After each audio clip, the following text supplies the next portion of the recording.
हम कक्षा 11 के नागरिक शास्त्र विषय के पार्ट फर्स्ट भारत का संविधान सिद्धांत और व्यवहार के चैप्टर 3 चुनाव और प्रतिनिधित्व के बारे में अध्ययन करेंगे। तो आइए इस चैप्टर के पहले हेडिंग चुनाव और लोकतंत्र से हम लोग इसकी शुरुआत करते हैं।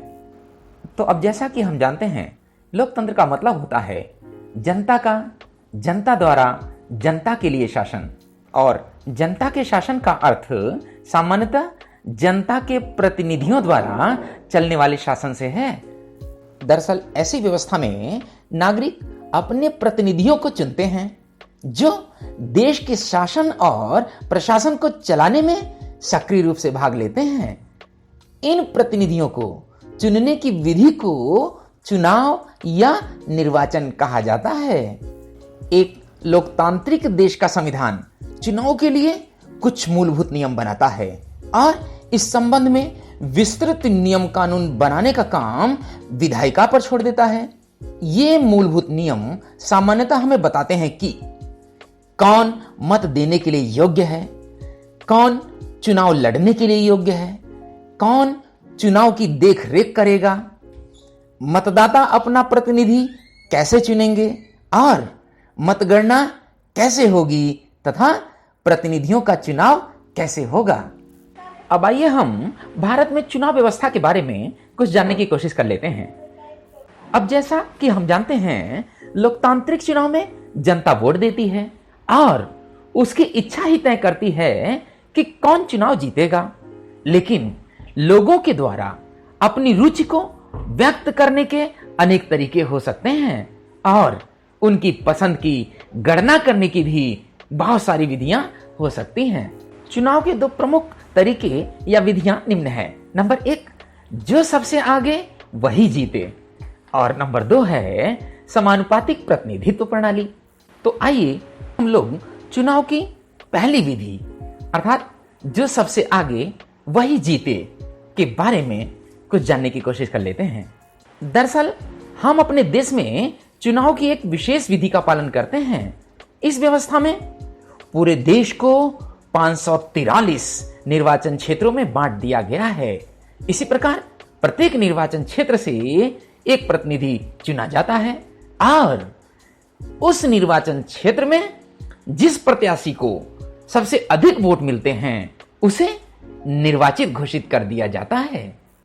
विजयी प्रत्याशी के लिए यह जरूरी नहीं कि उसे कुल मतों का बहुमत मिले।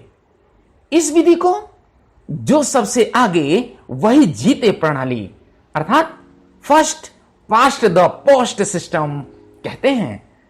चुनावी दौड़ में जो प्रत्याशी अन्य प्रत्याशियों के मुकाबले सबसे आगे निकल जाता है वही विजयी होता है।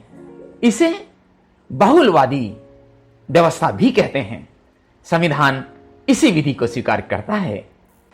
यदि चुनाव मैदान में कई प्रत्याशी हों तो जीतने वाले प्रत्याशी को प्रायः 50% से कम वोट मिलते हैं।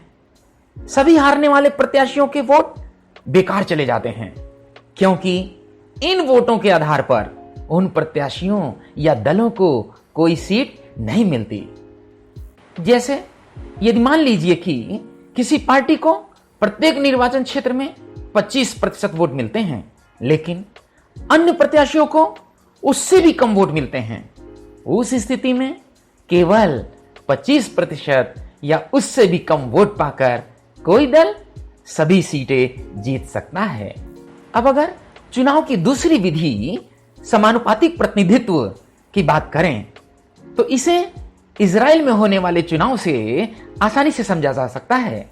इजराइल में मतगणना के बाद प्रत्येक पार्टी को संसद में उसी अनुपात में सीटें दे दी जाती हैं जिस अनुपात में उन्हें वोटों में हिस्सा मिलता है।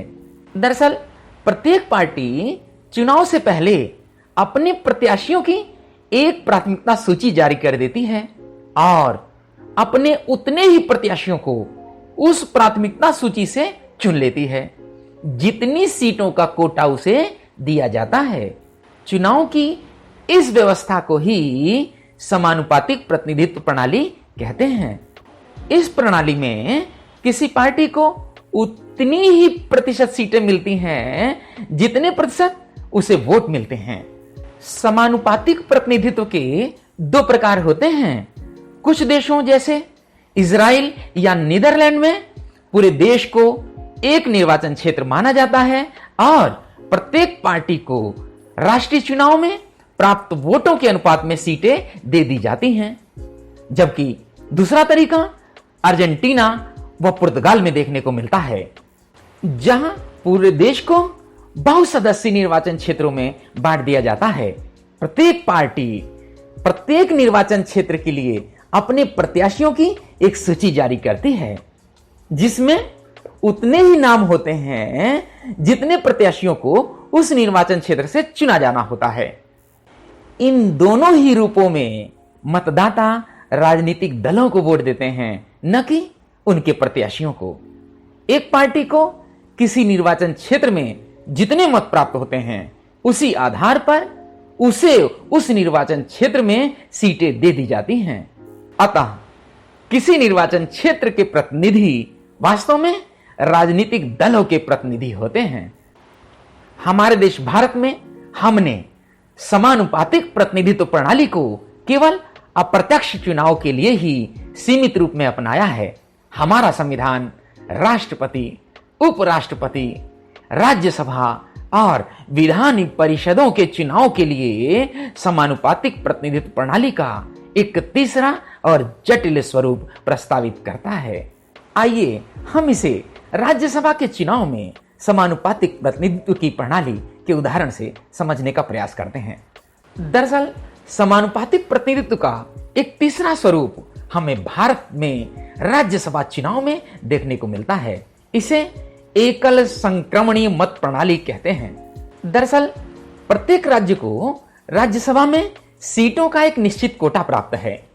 राज्यों की विधानसभा के सदस्यों द्वारा इन सीटों के लिए चुनाव किया जाता है। इसमें राज्य के विधायक ही मतदाता होते हैं। मतदाता चुनाव में खड़े सभी प्रत्याशियों को अपनी पसंद के अनुसार एक वरीयता क्रम में मत देता है। जीतने के लिए किसी प्रत्याशी को मतों का एक कोटा प्राप्त करना पड़ता है, जो एक फार्मूले यानी सूत्र के आधार पर निकाला जाता है। इसमें कुल मतदान को कुल विजयी उम्मीदवार +1 से भाग दिया जाता है और जो भागफल आता है उसमें एक प्लस कर दिया जाता है।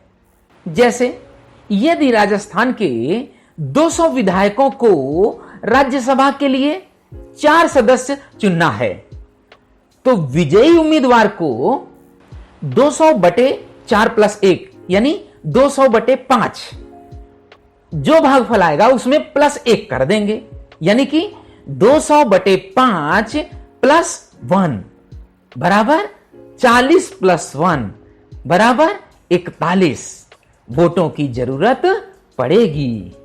जब मतगणना होती है तब उम्मीदवारों को प्राप्त प्रथम वरीयता वोट गिना जाता है। प्रथम वरीयता वोटों की गणना के बाद यदि प्रत्याशियों की वांछित संख्या वोटों का कोटा नहीं प्राप्त कर पाती तो पुनः मतगणना की जाती है। ऐसे उस प्रत्याशी को मतगणना से निकाल दिया जाता है जिसे प्रथम वरीयता वाले सबसे कम वोट मिले हों। उसके वोटों को अन्य प्रत्याशियों में बांट दिया जाता है। ऐसा करने में प्रत्येक मतपत्र पर अंकित द्वितीय वरीयता वाले प्रत्याशी को वह मत हस्तांतरित कर दिया जाता है। इस प्रक्रिया को तब तक जारी रखा जाता है जब तक वांछित संख्या 4 के बराबर प्रत्याशियों को विजयी घोषित नहीं कर दिया जाता है। अब आइए हम लोग यह जानने की कोशिश करते हैं कि भारत में सर्वाधिक वोट से जीत की प्रणाली क्यों स्वीकार की गई। तो दरअसल उन सामान्य मतदाताओं के लिए जिन्हें राजनीति और चुनाव का विशेष ज्ञान नहीं है, इस पूरी चुनाव व्यवस्था को समझना अत्यंत सरल है।